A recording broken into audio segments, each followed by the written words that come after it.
आप लोग का तो क्लास नहीं, और वही सोचा गया ना कि आपका आज क्लास अगर ऑफ हो जाएगा तो फिर अगला आपका वेडनेसडे, फिर उस दिन अष्टमी है, फिर वो भी। चलो हम लोग के पास है कॉन्सेप्ट ऑफ रॉकेट प्रोपल्सन। देखिए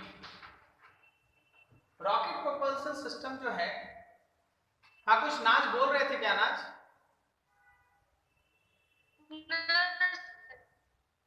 रॉकेट प्रोपल्सन सिस्टम जो है वो एक वेरिएबल मास सिस्टम है। वेरिएबल मास सिस्टम, देखो रॉकेट के सिर। सर ये एक न्यूमेरिकल का भी क्लास हो जाता। हाँ ठीक है, ले लेते बिल्कुल। अभी डाउट है क्या आपको? सर अभी बना रहे थे ये लास्ट क्लास का न्यूमेरिकल, तो बहुत दिक्कत हो रहा है। तो वही पूछ रहे हैं, अभी आपके पास है डाउट?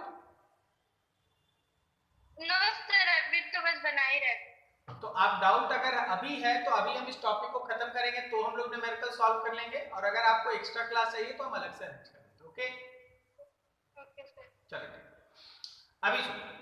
तो रॉकेट प्रोपल्सन सिस्टम एक ऐसा पर्टिकुलर सिस्टम है जो वेरिएबल मास के अंदर आता है, क्योंकि रॉकेट जब लॉन्चिंग पैड पे है तो उसके पास मास है। जैसे ही उस पे कंबशन आप स्टार्ट करते हैं, वहां से गैसेस जल के बाहर निकलना स्टार्ट करती है, और जब ये गैसेस जल के बाहर निकलना स्टार्ट करती है तो लगातार उससे मास जल के बाहर निकलता है। तो आप इसको रॉकेट प्रोपल्सन या रॉकेट को एक वेरिएबल मास सिस्टम में कंसीडर करेंगे, जो simple F equals to ma या यूं कहो net force is equals to mass into acceleration को फॉलो नहीं करता। रॉकेट प्रोपल्सन सिस्टम एक वेरिएबल मास सिस्टम है, तो इसमें जब आप कुछ अननोन निकालने जाते हैं तो आपको कंजर्वेशन ऑफ लीनियर मोमेंटम का सहारा लेना पड़ता है। तो एक एक इवेंट को अच्छे से समझिएगा, जहां जो जैसे ड्रॉ किया जा रहा है। अगर कोई डाउट होगा तो बात करें। ये मेरे पास एक रॉकेट है जो लॉन्चिंग पैड पे ऐसे खड़ा है। शुरुआत में उस पे यहां तक फ्यूल भरा हुआ है। t इक्वल्स टू 0 टाइम उसका मास है m0 और उसका इनिशियल स्पीड है u। आप चाहो तो 0 भी दिखा सकते हो, कोई इशू नहीं। थोड़ी देर के बाद उससे गैसेस जल के बाहर निकलना स्टार्ट कर चुका है। उससे गैसेस जल के बाहर निकल रहा है और उसका फ्यूल घट के इतना हो गया है। गैसेस लगातार इससे जल के बाहर निकल रहा है। गैस के बाहर निकलने का वेलोसिटी है vg, और रॉकेट तब तक गेन कर लिया है वेलोसिटी v ऊपर की तरफ।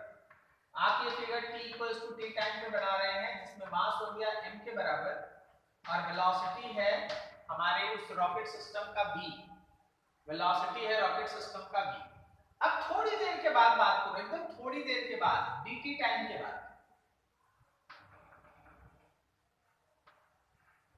अगर आप dt टाइम के बाद बात करते हैं तो फ्यूल बहुत ही थोड़ा सा घटा है, जल के ये बाहर निकला है vg से, और इसका वेलोसिटी थोड़ा सा बढ़ गया है dv से। मतलब अगर आप t equals to t plus dt time पे बात करेंगे, आवाज आ रही है मेरी? Yes sir. अगर t equals to t plus dt पे आप बात करेंगे तो मास थोड़ा सा घट गया है m माइनस dm, और वेलोसिटी रॉकेट का थोड़ा सा बढ़ गया है v प्लस dv। चलिए ये तीन फिगर देखिए, कहीं किसी को डाउट है प्लीज से। No sir.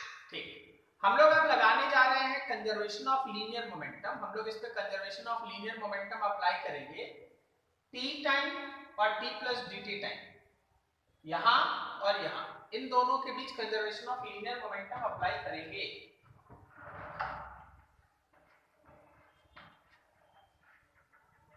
Applying conservation of linear momentum, तो momentum initial t equals to t पे और momentum final t equals to t plus dt पे। तो यहां पे इसका मास m है, वेलोसिटी v है mv। t plus dt time पे मास हो गया है m माइनस dm और वेलोसिटी हो गया है v प्लस dv। वेलोसिटी हो गया v प्लस dv। बस एक छोटा सा चीज है ना आपसे छूटेगा, उस पे काम करते हैं। ये जो मास में डिक्रीज हुआ, ये मास का डिक्रीज गया कहां? सर कंबस्ट मतलब सर जल के खत्म हो गया सर। खत्म नहीं हुआ, बोलो कि गैसेस के फॉर्म में जल के नीचे निकला, सही है ना? Yes sir. तो जब ये डीएम मास जल के नीचे निकला तो इसका भी तो मोमेंटम लिखोगे ना। अगर इसका मोमेंटम पॉजिटिव लिख रहे हो तो इसका मोमेंटम नेगेटिव लिखोगे ना। Yes sir. तो यहाँ पे आता है गैसेस जो जल के बाहर निकला और गैस का वेलोसिटी। सभी कोई ध्यान दो। क्या आपको ये लाइन समझ में आया पूरा?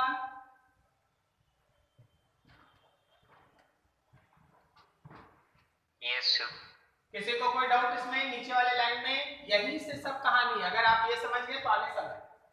अब आ गया तो लेफ्ट हैंड साइड में है mb और राइट हैंड साइड में mb प्लस mdv,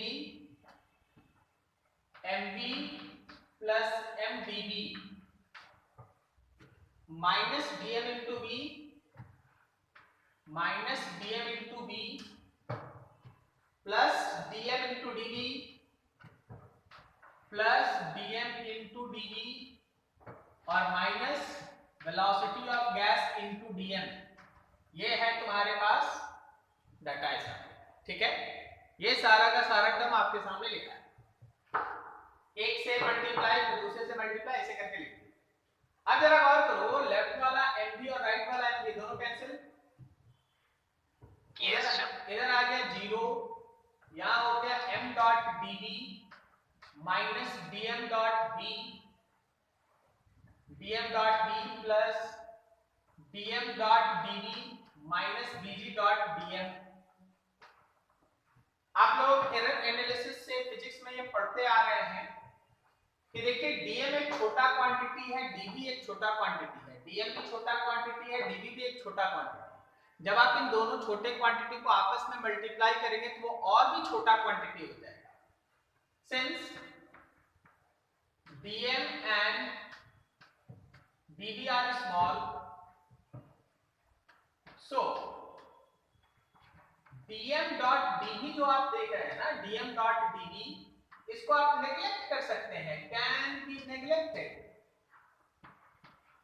इसको आप नेग्लेक्ट कर सकते हैं। dm dot dv can be neglected, इसको आप नेग्लेक्ट कर सकते हैं। अगर आप इसको नेग्लेक्ट कर सकते हैं तो आपके पास होगा 0 is equal to m dot dv minus dm dot v minus vg dot dm। ठीक है, ये नेग्लेक्ट हो गया, ये हट गया, तो ये बचा और ये बचा, तीनों लिख दिया।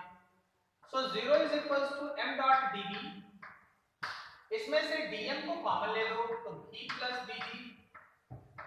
थोड़ा याद करो जो तुम लोग पढ़ा है रिलेटिव मोशन में। रिलेटिव मोशन में अगर दो ऑटो रोड पे चल रहा है, दो कार रोड पे चल रहा है, एक जा रहा 40 किलोमीटर पर आवर से, एक जा रहा 50 किलोमीटर पर आवर से अपोजिट डायरेक्शन में, तो अगर 40 प्लस 50 बोलेंगे तो ये कौन सा वेलोसिटी है?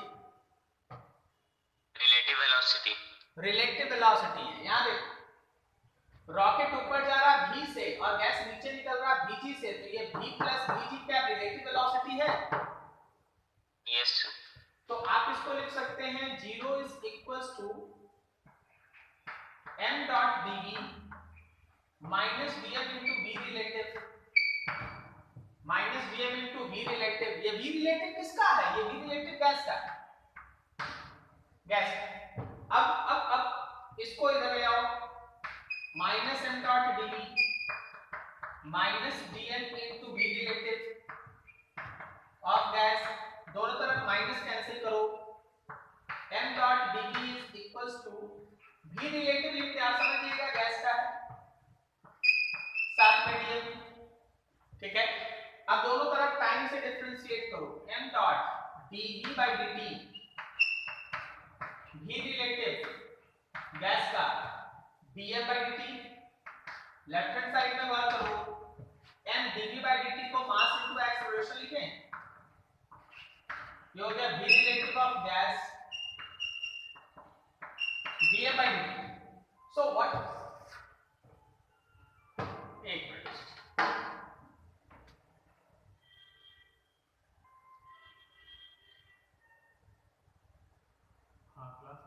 क्लास ले रहे हैं समय लगे, क्लास ले रहे हैं समय लगे, क्लास ले रहे हैं ये पर, क्लास ले रहे हैं सेक्टर पे।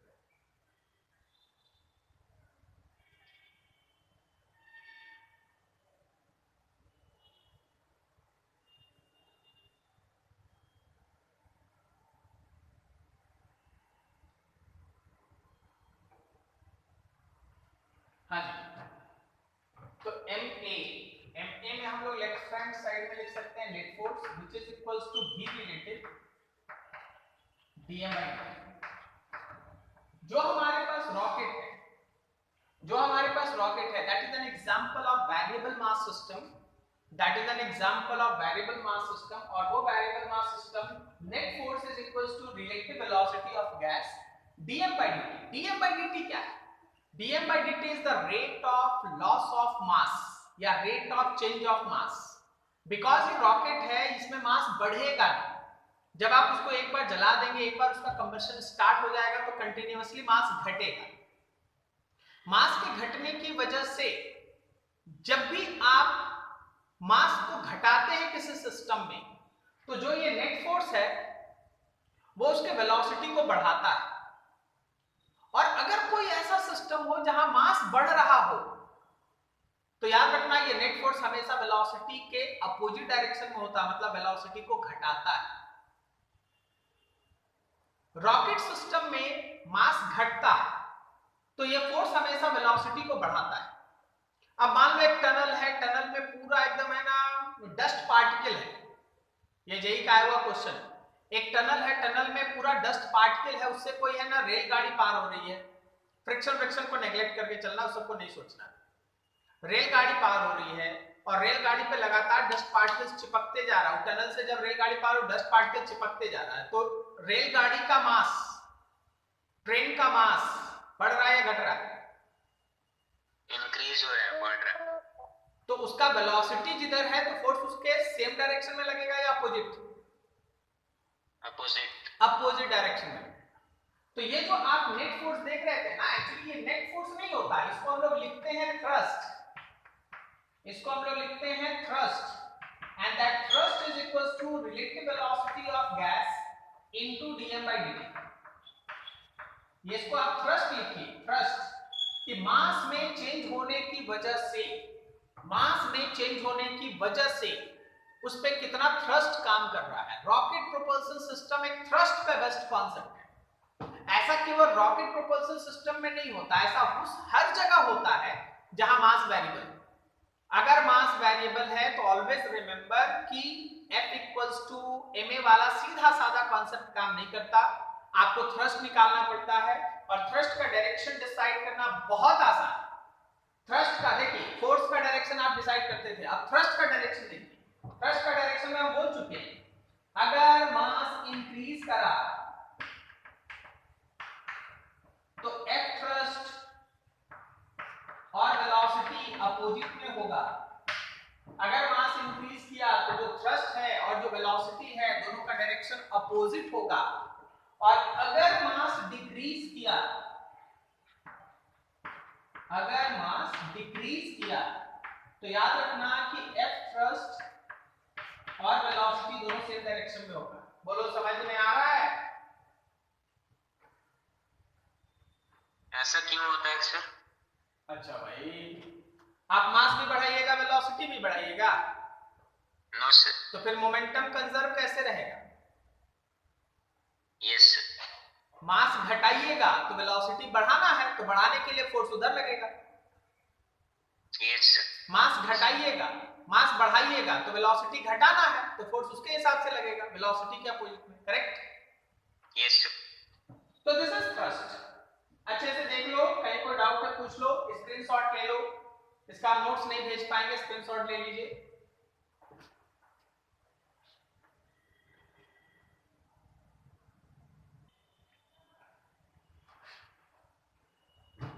चलिए आगे आप लोग थोड़ा सा कुछ एग्जांपल्स, चलिए थोड़ा पहले इसका है ना वेलोसिटी का एक इक्वेशन, उसको निकाल लेते हैं। Calculation for velocity of rocket.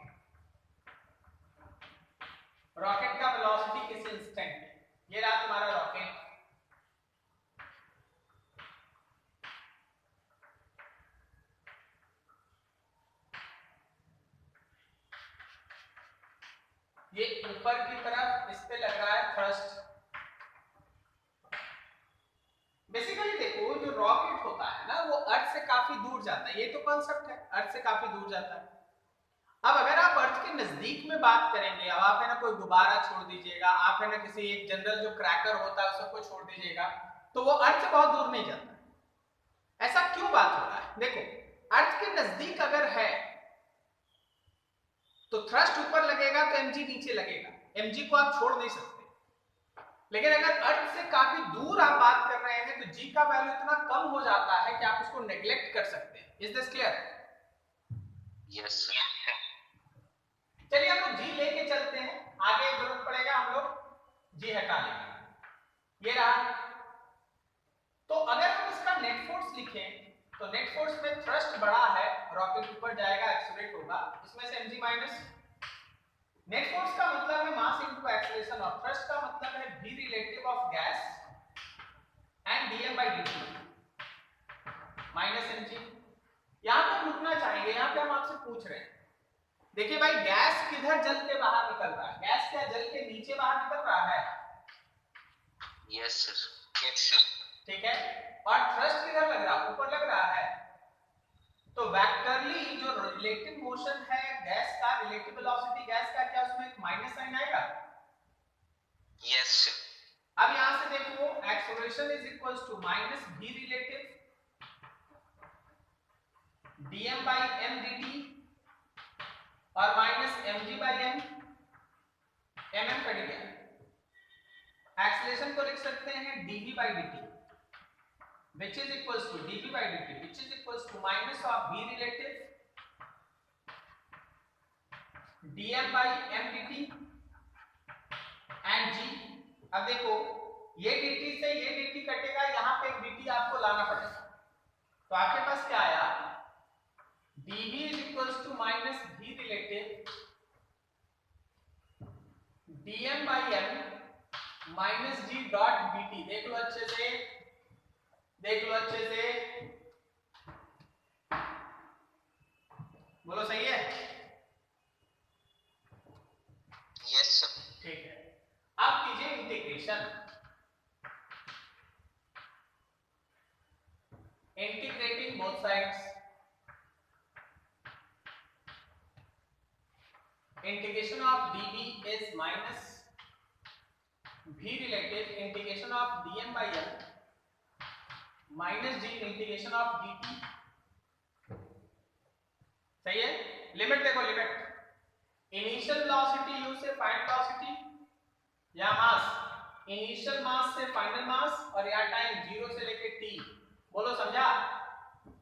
Yes जब आप अर्थ से काफी दूर बात कीजिएगा तो आप ये g वाला टर्म 0 कर दीजिए, तो ये खत्म हो जाएगा अपने आप। नहीं तो आप g का वैल्यू लेके चलिए। ठीक है, चलिए आगे देखिए। dv का इंटीग्रेशन हो गया v u से v तक माइनस v रिलेटिव, कोई हमको बता रहा है क्या? 1 by m का इंटीग्रेशन, 1 by x का इंटीग्रेशन,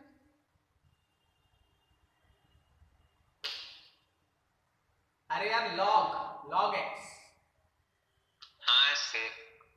ln x, log जिसका बेस e होगा, नेचुरल बेस e होगा, उसको ln कहते हैं।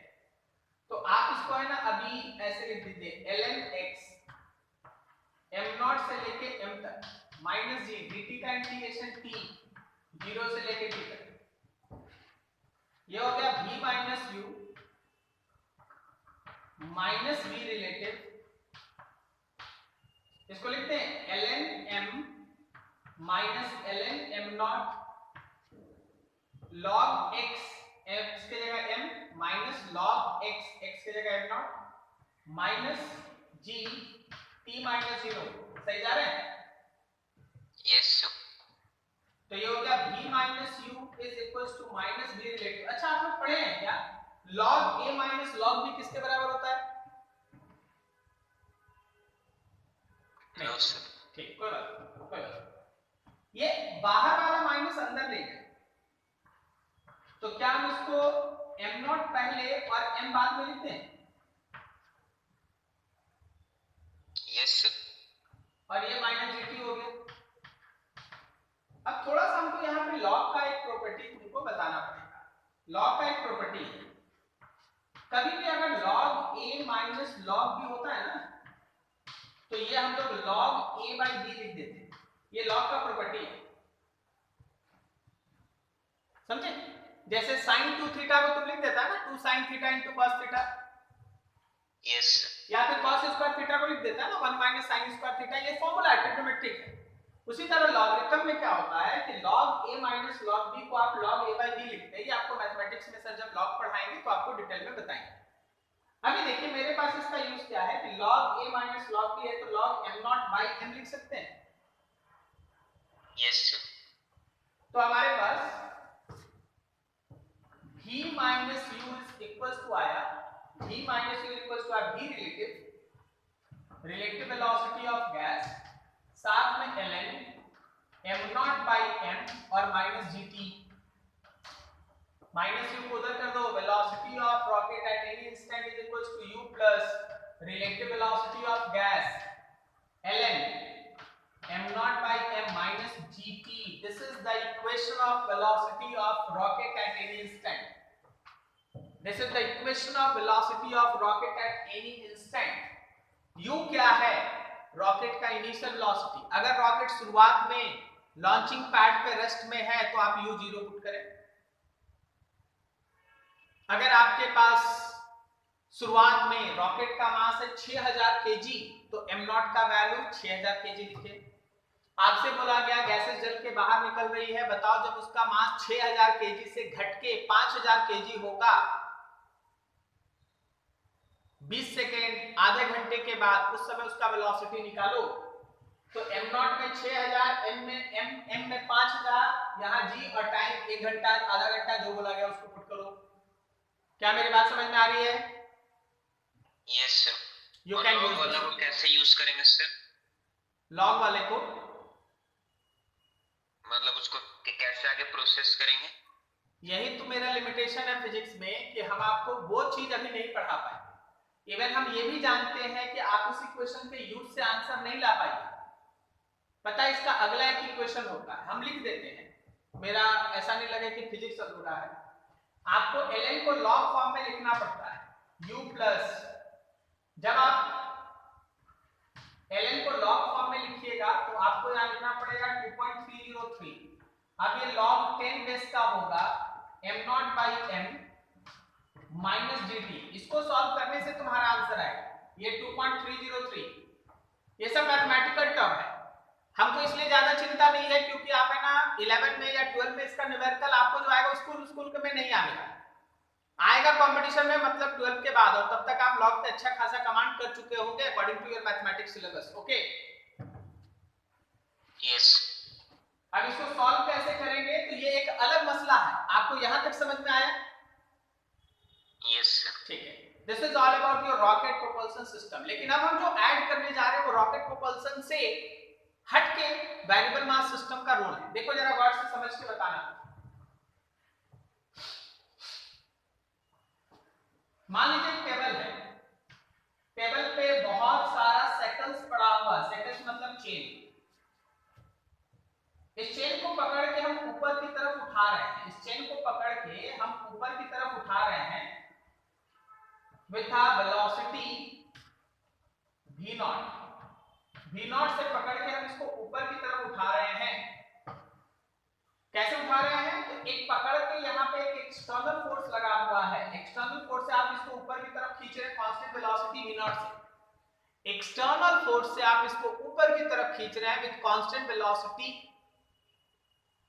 v नॉट से। सर तो फोर्स तो 0 हो जाएगा ना सर? क्या तुम ये बता सकते हो कि यहाँ पे लगने वाला फोर्स F एक्सटर्नल, अगर इस पोर्शन का मास m है तो क्या वो एक्सटर्नल फोर्स mg है? mg से ज्यादा है या mg से कम है? ज्यादा से ज्यादा। ज्यादा कैसे बोला सर? ज्यादा नहीं रहेगा तो सर ऊपर उठेगा कैसे? चलो ये वेलोसिटी कांस्टेंट है, अब बोलो ऊपर तो ऊपर उठने के लिए ज्यादा करने की जरूरत नहीं है। क्या तुमने देखा कि बॉडी कांस्टेंट वेलोसिटी से ऊपर नीचे आ रहा तो ऊपर वाला फोर्स और नीचे वाला फोर्स बराबर होता है? यहां दूसरा कॉन्सेप्ट है यार। ये मत सोचो कि ऊपर उठने के लिए ज्यादा होना चाहिए, दूसरा चीज है ज्यादा, लेकिन दूसरा चीज। सर मास इंक्रीज हो रहा है तो फोर्स ज्यादा चाहिए उसके लिए। अब सुनो, हम इसको पकड़ के रखे हैं, हम इसको ऊपर नहीं खींच रहे, हम इसको ऊपर नहीं खींच रहे, हम पकड़ के रखे, पकड़ के रखे। अगर पकड़ के रखे हैं तो मास कांस्टेंट है, जो हवा में मास है वो कांस्टेंट है। और अगर हम इसको ऊपर खींच रहे हैं तो जो हवा में मास आते जा रहा है वो बढ़ते जा रहा है, वो तो सही है। Yes sir. कुछ नहीं है तो भी mg तो नीचे है ना भाई। अब आप उसको ऊपर की तरफ खींच रहे हैं v0 से और मास बढ़ते जा रहा है। मास अगर बढ़ते जा रहा है तो नहीं लिखा उधर कि जो थ्रस्ट है वो वेलोसिटी के अपोजिट में लगता है थ्रस्ट। Yes sir. तो यहां नीचे की तरफ थ्रस्ट लगेगा। तो जो आप यहाँ पे F एक्सटर्नल देख रहे हैं ना, वो केवल mg नहीं है, mg के साथ थ्रस्ट का भी फोर्स है। क्या समझ में आया? थ्रस्ट नीचे क्यों लगा? Yes sir.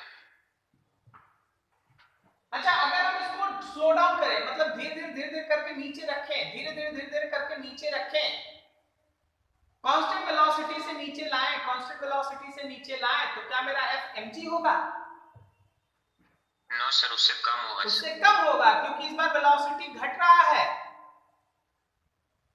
कम नहीं होगा, फिर से ज्यादा होगा। गलत बोल दिए, कम नहीं होगा, फिर से ज्यादा होगा। बहुत इंटरेस्टिंग है, देखो यहां देखो,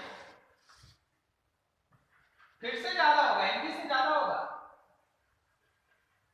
इस बार जो आप मास ऊपर उठा के रखे हैं उसको आप कांस्टेंट वेलोसिटी से नीचे ला, कांस्टेंट वेलोसिटी से नीचे ला। चल भाई, mg तो नीचे लग रहा है, आप इसको ऊपर खींच के रखे हैं F एक्सटर्नल को, आपको कांस्टेंट वेलोसिटी से नीचे लाना है। तो मास यहां बढ़ रहा है कि घट रहा है? घट रहा है। तो थ्रस्ट किधर लगेगा? वेलोसिटी के डायरेक्शन में, उसके अपोजिट में। अपोजिट में। अरे गजब करता है यार। मास घट रहा है तो वेलोसिटी के डायरेक्शन में ना लगेगा। Yes sir. लाए दूसरा बोर्ड लाए। नहीं सर, देख लेंगे। तो अगर वेलोसिटी नीचे है तो थ्रस्ट फिर से नीचे है, फिर से तुम्हारा एक्सटर्नल फोर्स केवल mg नहीं है, mg और थ्रस्ट दोनों को बैलेंस करेगा। मतलब चाहे आप इस चेन को ऊपर उठाइए या इस चेन को नीचे गिराइए, दोनों ही केस में आपका जो फोर्स होगा वो mg से बड़ा होगा। क्या तुमको समझ में आ रही है? Yes sir. mg से कितना बड़ा होगा? तो mg प्लस थ्रस्ट। थ्रस्ट का मतलब क्या? Velocity into dm/dt। Velocity v0 into dm/dt। किस रेट से मास बढ़ रहा है या किस रेट से मास घट रहा है। ठीक है, तो this is all about your rocket propulsion system. जब हम आपको न्यूटन का सेकंड लॉ पढ़ा रहे थे, याद कीजिए हम आपको बोले थे कि जहां मास कांस्टेंट रहता है वही F ma का काम आता है, लेकिन अगर मास वेरिएबल होने लगता है तो उसको बनाने का तरीका बदल जाता है। तो this is the way you have to handle when mass is variable. Is this clear? Yes sir. Note करो इसको फटाफट। सर जो उस समय बोले थे F = m.dv/dt